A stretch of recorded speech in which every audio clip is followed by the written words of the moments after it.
जय भवानी जय शिवराय. छत्रपती शिवाजी महाराज व राष्ट्रमाता राजमाता जिजाऊ साहेब यांना मुजरा करून मी शिवव्याख्याता प्राचार्य दादासाहेब कोरेकर पवार पाटील आज सरदार माने देशमुख घराणे याचा कुलवृत्तांत इथे सादर करण्यासाठी उपस्थित आहे. या घराण्यातील मातोश्री कैलासवासी भीमाबाई अण्णासाहेब माने यांचं दिनांक 19 ऑक्टोबर रोजी देहावसन झालं, देवाज्ञा झाली आणि त्या निमित्ताने त्यांना आदरांजली वाहून मी आजच्या या घराण्याची माहिती आपल्या पुढे सादर करणार आहे.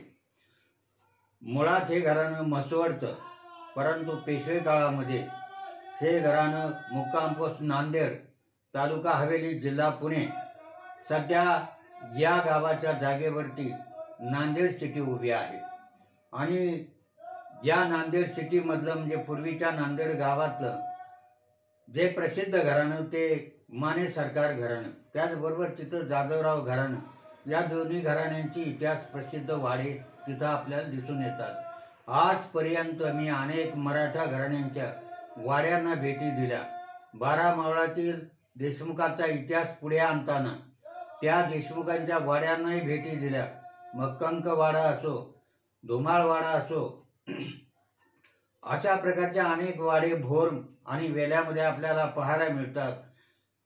पंत सचिवाचा भोरमधला वाडा असो किंवा इतर अनेक घराणी जयदेवाडा, या सर्व वाड्यांना भेट दिल्यानंतर तसं पाहिलं तर माने घराण्याचा इतिहास आपल्या पुढे मांडताना मला जरा उशीर झाला, कारण मी 12 मावळातले आणि इतर मराठा घराणी जे महाराष्ट्रामधले प्रसिद्ध शहानकुळे मराठा घराणी आणि देशमुख घराणी यांचा इतिहास मांडत असताना माने घराण्याचा माझा जवळजवळ गेले 40 वर्षाचा स्नेहसंबंध आहे.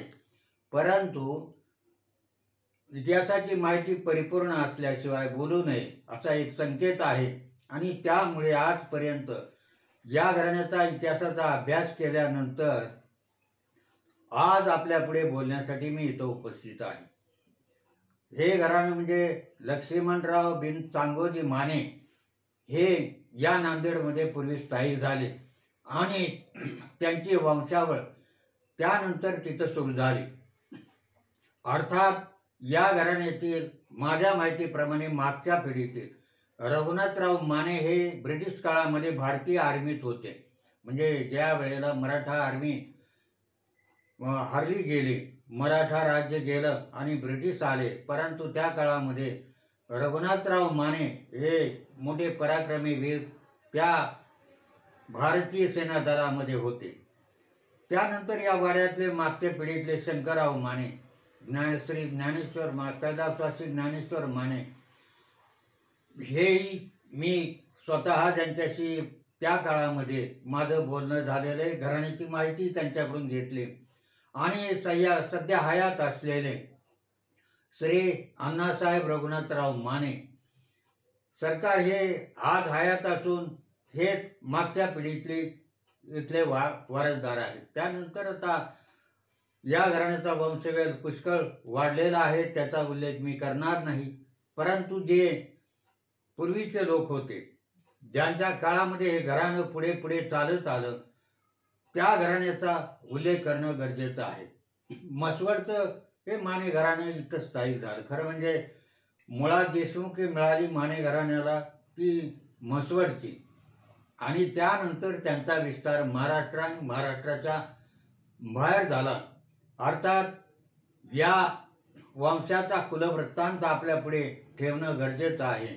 हे मुळात गौर घराण्याचं घराणं आणि त्यांची जी वंशवेळ आहे, वंश आहे तो चंद्रवंश आहे, गोत्र गार्ग्य आहे, कुलदेवी जोगेश्वरी आहे, कुलदेवी महादेव, विजयशस्त्र खांडा, मंत्र गायत्री, निशान लाल वारू आणि लग्नातील देवक शंख किंवा गरुड पंख यांच्या ज्या मूळच्या गाद्या होत्या, म्हणजे राज्य जे होतं या घराण्याचं मूळचं, हे बिकानेर, बदामी आणि द्वारका या ठिकाणी पूर्वी राज्य हे गौर घराण्याचे लोक करत होते.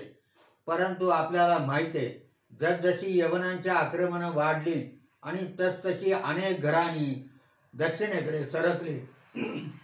त्यापैकी हे गौर घराण्यातलं पुढे माने आडनाव ज्यांचं रूपांतर झालं ते आज माने सरकार किंवा माने घराणे म्हणून प्रसिद्ध आहे. आता या घराण्याची सुरुवात झाली ती बहामनी राज्याचे जेव्हा 5 तुकडे झाले. मग आदिलशाही असेल विजापूरची, गोळकोंड्याची कुतुबशाही, अहमदनगरची निजामशाही आणि वरंगळशाही आणि बिदरची बरीचशाही असे 5 तुकडे झाले. आणि त्या बिदर काळामध्ये हे घराणं जे उदयास आलं. त्यापूर्वीचाही काळ असेल, परंतु मला जेवढी माहिती मिळाली त्यानुसार या घराण्याचे मूळ पुरुष तिथले नागो गौर म्हणून प्रसिद्ध होते, प्रसिद्ध सरदार होते. आणि त्यांच्या काळामध्ये यांनी जो पराक्रम केला तेव्हा त्यांना पुढे मसवड आणि इतर अनेक गावं ही इनाम म्हणून दिली गेली, देशमुखी म्हणून दिली गेली. त्याच्यानंतर त्यांचे पुत्र पाटकोजी माने हे उदयास आले. अर्थात सुरुवातीला हे घराणं बिदरच्या घराण्याच्या किंवा राज्यामध्ये पराक्रम गाजवत होतं. पुढे हे घराणं स्थलांतरित झालं त्या आदिलशाहीमध्ये. पाटकोजी मानेच्या काळामध्ये बिदर सरकारने त्यांच्यावर एक कामगिरी सोपवली. त्यावेळे बेरड लोक हे महाराष्ट्रामध्ये धुमाकूळ घालत होते. गोरगरिबांना कोणी वाली नव्हता, दरोडे पडायचे. आणि अशा प्रकारे त्यांचा बंदोबस्त करण्यासाठी पाटकोजी मानेने आटोकाट प्रयत्न केला. पण हे करत असताना त्यांनाही प्राणास मुकावं लागलं. आणि त्यावेळेला त्यांचे पुत्र सिदोजी माने हे लहान होते, अल्पवयीन होते. पण वडिलाचा वारसा, घराण्याचा वारसा, शौर्याचा वारसा त्यांच्या पुढे होता. आणि आपल्या वडिलांचा अंत अशा प्रकारे झाला, त्याचा सूड आपण घेतला पाहिजे, अशा प्रकारचा विचार त्यांच्या लहानपणीच मनी आला. आणि आपल्या वडिलांचा सूड घेण्यासाठी त्यांनी प्रयत्न केला पुढे. अर्थात या दरबारी ते सुरुवातीला बिदरच्या दरबारी होते. आणि ते कधीही मान वाकून ताट चालायचे. गर्दन त्यांची नेहमी ताट असायची. तेव्हा बिदरच्या बादशहाला प्रश्न पडला की या घराण्यातील लोक ताट आहेत, आपल्या पुढे सुद्धा नीट मान वाकवत नाही. तेव्हा यांना मान वाकवावी लागावी म्हणून त्यांनी बादशहाला जिथे लोक मुजऱ्याला जायचे त्या दरबारामध्ये तलवारी बांधून ठेवल्या.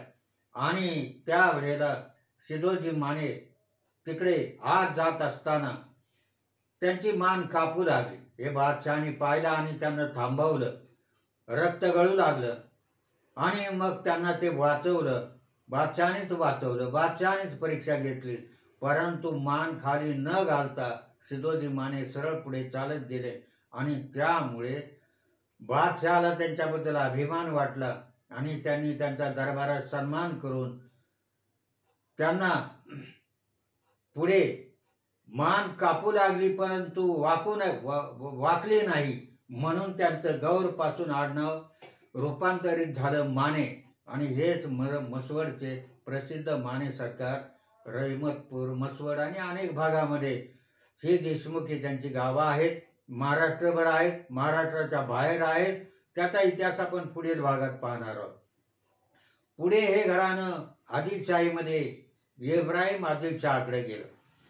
हा लहान असताना सिदोजी माने सुभेदार आदिलशहाचा सुजात मिया याच्या संपर्कात आला.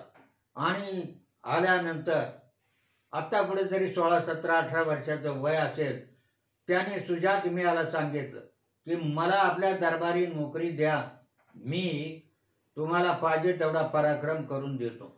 आणि सुभेदार सुजात मियानी त्याची परीक्षा घेतली आणि खरंच मुलगा शूर आहे म्हणून त्याला बादशहाच्या पुढे आदिलशहाच्या इब्राहिम आदिलशहा त्यावेळेला गादीवर होता.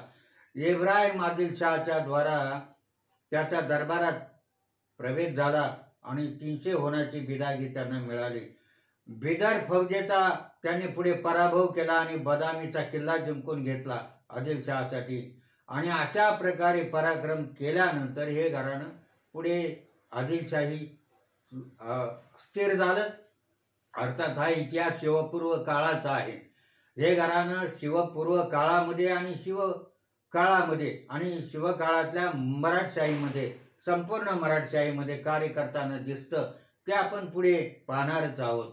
परंतु सध्या या शिदोजीनं पराक्रम केल्यामुळे यांना काही गावं त्या भागातली, सांगली, सातारा, कोल्हापूर या भागातली गावं त्यांना देशमुख म्हणून मिळाली. म्हसवड, आटपाडी, सांगोला, दहिगाव, अकलूज, बेलापूर अशा प्रकारच्या गावांची देशमुखी मिळाली. आणि हे घराणं पुढे पराक्रम करत पाटील, सरदार, देशमुख अशा सेनानायक, किल्लेदार अशा अनेक पदापर्यंत पोहोचलं. आणि त्याचा पुढचा भाग जो आहे, त्यांनी स्वराज्यामध्ये आल्यानंतर कुठे कुठे पराक्रम केला, आपल्या पराक्रमानं त्यांनी स्वराज्यात कशी भर घातली, त्याचा इतिहास आपण पुढे मांडणार आहोत, पुढे पाहणार आहोत. तेव्हा कैलासवासी भीमाबाईंना पुन्हा एकदा श्रद्धांजली वाहून या पहिल्या भागाला मी पूर्णविराम देत आहे. जय हिंद, जय महाराष्ट्र.